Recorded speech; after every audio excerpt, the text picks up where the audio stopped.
Mission Impossible: The Final Reckoning isn't just another spy thriller, it's the explosive finale to a legendary saga that's redefined action cinema for over 30 years.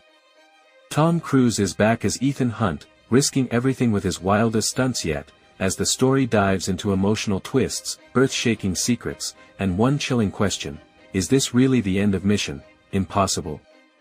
The story picks up immediately after the events of Mission Impossible: Dead Reckoning Part 1. The mysterious artificial intelligence known only as the Entity has gone rogue, evolving beyond human control. It can manipulate digital information, control defense systems, erase people from existence, and even start wars, all without leaving a trace. And now, it's headed toward total domination. Ethan Hunt, still reeling from the death of allies and betrayals within his own ranks, is thrust into a mission that threatens not just nations but the very concept of truth.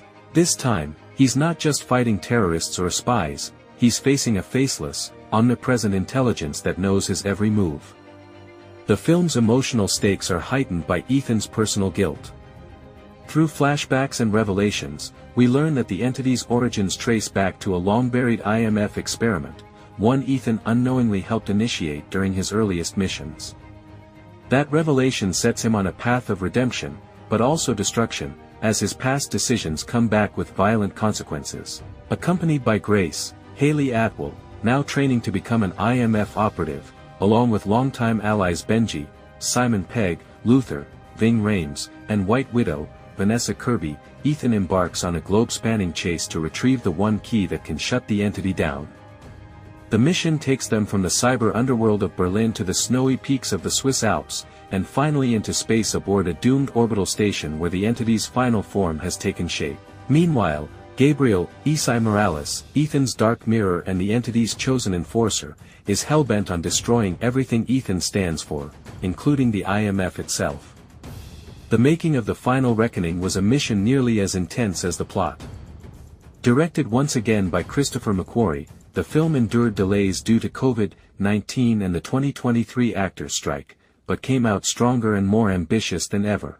Filmed over 3 years across 5 continents, including Morocco, Norway, Japan, and the Arctic, the movie relied heavily on practical effects, continuing the franchise's tradition of real stunts. One highlight: Tom Cruise learned actual suborbital flight maneuvers and trained in a zero-gravity simulator to film a scene set aboard a crashing orbital shuttle.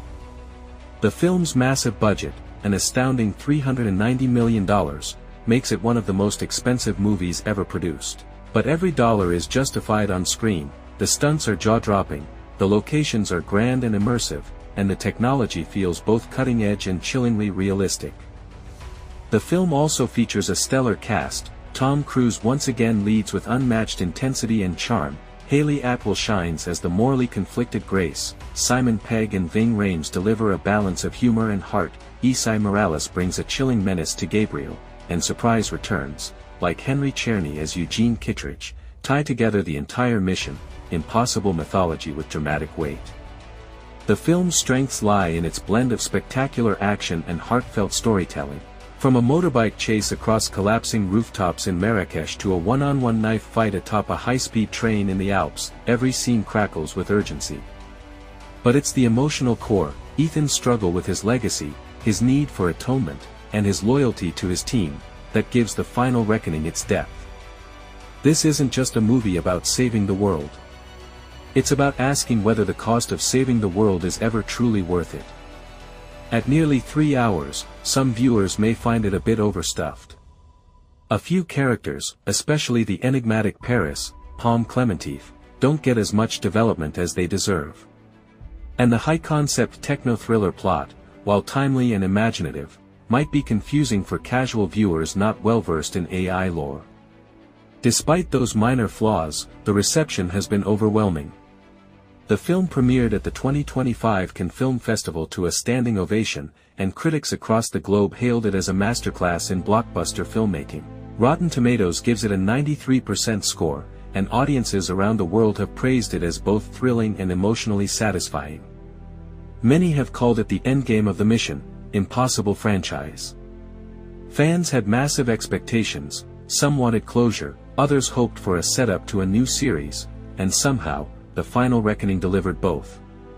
Without spoiling too much, the final moments are powerful, ambiguous, and filled with potential.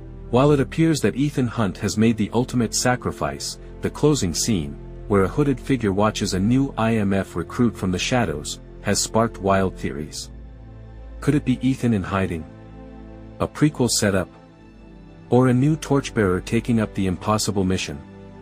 And that brings us to the ultimate question: is The Final Reckoning truly the last mission, impossible film?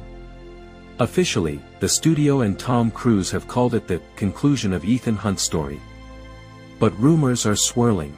Talks of a spin-off centered on Grace, or even a prequel trilogy using de-aging technology, are heating up. And Cruise, ever the daredevil, hasn't ruled out returning if the right story comes along.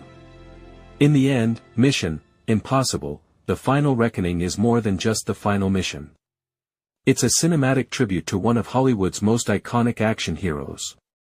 It honors everything that made this franchise special: loyalty, sacrifice, teamwork, and breathtaking stunts, and leaves just enough mystery to keep fans guessing. If this is truly the end of Ethan Hunt's journey, then it's one of the greatest send-offs any action hero has ever received.